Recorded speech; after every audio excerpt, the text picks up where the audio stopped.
BP বা blood pressure কমাতে আসলে কি করব? আমাদেরকে সারা জীবন ওষুধ খেতে হবে? এই প্রশ্ন আসে যে ব্লাড প্রেশারের জন্য কি সারা জীবন ওষুধ খেতে হবে? সব সময় না।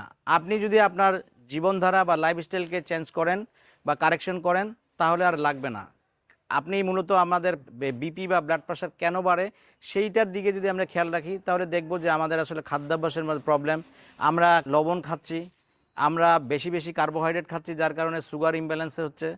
তো এই জায়গা থেকে যদি আপনি বের হতে চান তাহলে অবশ্যই আপনি ঔষধ খাওয়া থেকে যদি বের হতে চান তাহলে আপনি আপনার লাইফস্টাইলে কাজ করুন।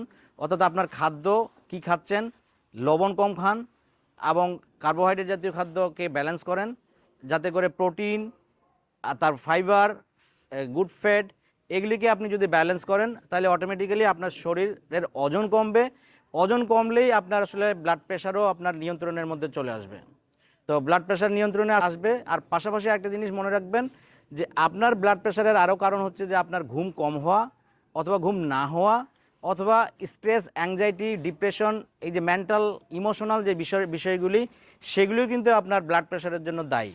তো সেই ক্ষেত্রে আপনি যদি এগুলিকে ব্যালেন্স করতে পারেন, কন্ট্রোলে বা নিয়ন্ত্রণে আনতে পারেন, তাহলে অটোমেটিক্যালি আপনি আসলে এই ব্লাড প্রেশারের ঔষধ মুক্ত থাকতে পারবেন। যদি ভিডিওটি ভালো লাগে লাইক দিবেন, শেয়ার করবেন এবং আমাদের ফেসবুক পেজ হলিস্টিক লাইফকে ফলো করবেন। ধন্যবাদ।